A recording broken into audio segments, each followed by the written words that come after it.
Welcome to Massive Beers. My name is Matt. We do the beer stuff here. And, yeah, a little bit of, hopefully redemption time. A little bit of equilibrium up in this piece in the form of their Neutrino Pale Ale, 4.5%. What do I mean by redemption? Lasts, not couple, several. Equilibrium beers I've gotten have been pretty heavily oxidized and are typically not all that old. One of the big bummers, at least as far as I can see, is that they've completely stopped dating their cans.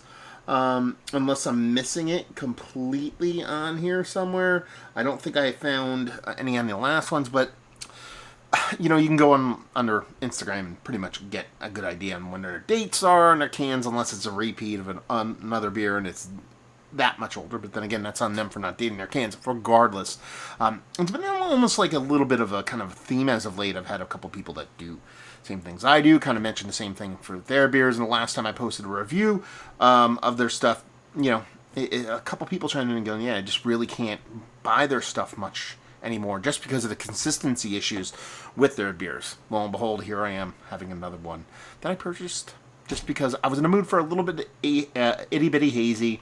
Their itty bitty hazy game has always been one of my favorite. I had one of their sixtels at my wedding. Photon has always been great. And I just was like, you know what? I'm diving in. It wasn't hyper expensive. I think it was, I want to say, like $14-15. So anyway, here we go. We're diving in. Like I said, Neutrino, 4.5% hazy pale ale. I assume hazy pale ale. It just says pale ale on here. And there's no date in the can. So I think at the time of filming, this is just under a month old. We'll see what's what. Label-wise, it's alright. It's what Equilibrium does. Their labels can be hit or miss for me. I actually dig their old school labels quite a bit more than their newer ones. What do I know? Anyway, so let's see where this sucker lands. I have not been to Equilibrium in a billion years. That's not true. I went a year or so ago. Got a little bit of darkness to it, so we'll see how this one does land. So yeah, it kind of looks like a little bit of kind of fractals with disco balls and stuff going on. So anyway, yeah, man, it just does look a bit oxidized. Is it supposed to be that color? I doubt it, but it just has this rich kind of orange core to it, a bit darker than what you'd expect, especially based off of a small little ABV kind of hazy pale ale.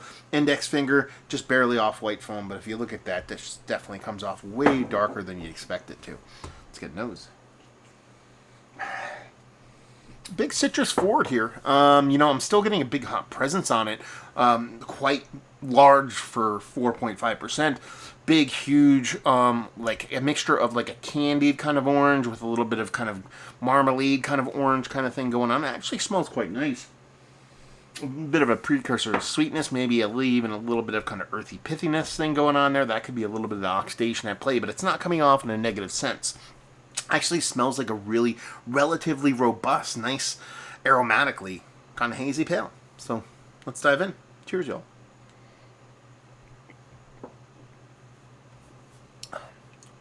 Yeah. Those aromatics don't really follow through on the taste.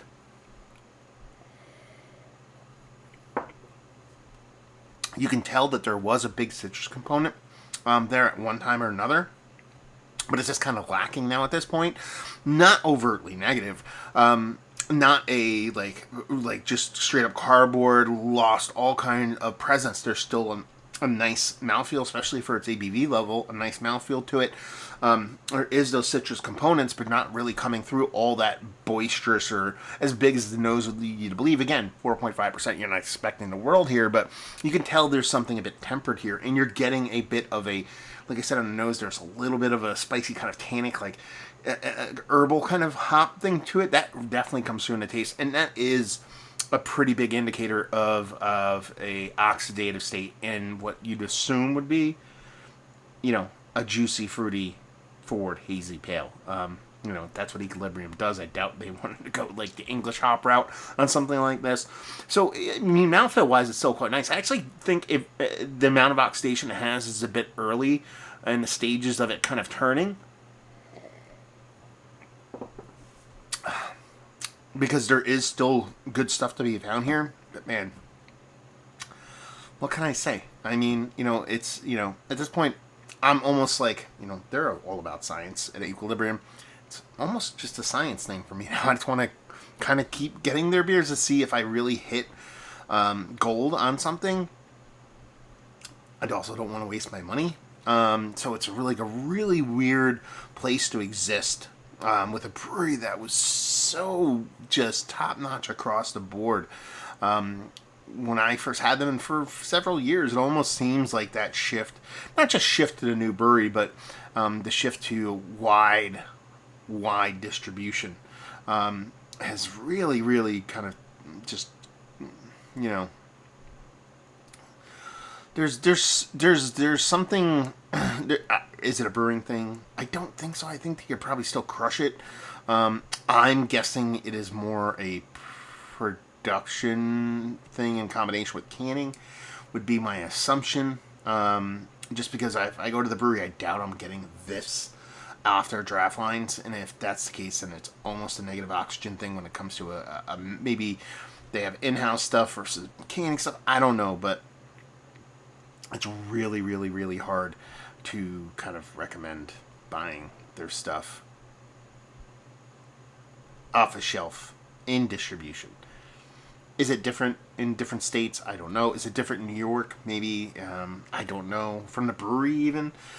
Is it different? I don't know. But it's really just such a stark contrast to what I've had from them in the past and what I'm getting now. It just, especially at the price point, usually a buck or two more than you're going to spend for something from Jersey where, if I really want, there's much more consistent, much more vibrant stuff to be had.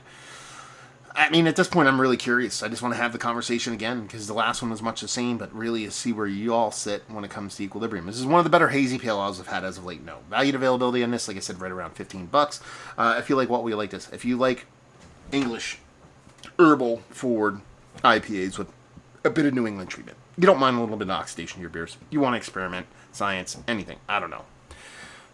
Equilibrium. Have you been to the brewery? Have you had their beers? Have you had this particular beer? More specifically, have you had their canned beers? Either, if you've had one, or if you've had them consistently, or you used to get them consistently, and now you just can't because of what seems to be a pretty widespread kind of, a quality control issue at the brewery. I need to know these things. I need to know how you feel. You're still getting gems from the brewery, or direct from the brewery, or if you're buying stuff off the shelf, are they hit or miss for you, or mostly misses? I don't know. But it seems like, at least for me, for personal experience, and I know for a fact for several other people, it's kind of like, it's not even a crapshoot at this point. It's not even roulette at this point. It's pretty much, if you get a good one, you'll be surprised as opposed to a bad one. So I want to know your experiences down there. Let's talk about it. So hopefully you enjoyed this video. Hopefully you're enjoying something a bit fresher than this. Hope we'll see you next time. Cheers, y'all.